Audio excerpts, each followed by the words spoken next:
sorry.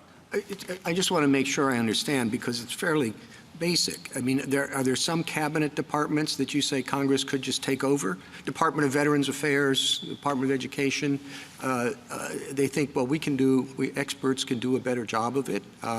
And so we're going to say there is now an agency, the Agency for Education, and it will be run by, whether it's a multi-member group or not. We think it's important for Congress to have greater control over education. So we're creating this new agency, and its authorities will be everything that the current Department of Education has, except it will be run by a commission, and they can only be removed for cause. Is that all right?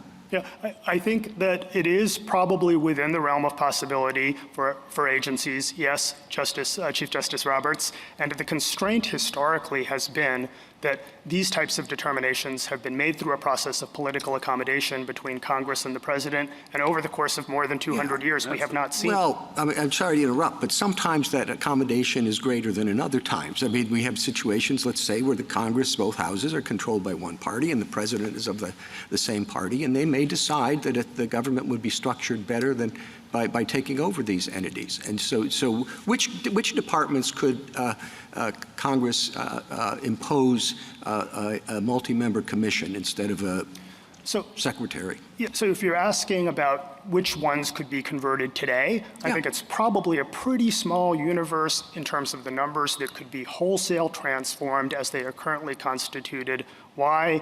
Because it appears that the vast majority of executive departments wield at least some powers that this court would deem to be conclusive and preclusive, including under the standard that this court enunciated. Well, how are those? I'm sorry. Keep going.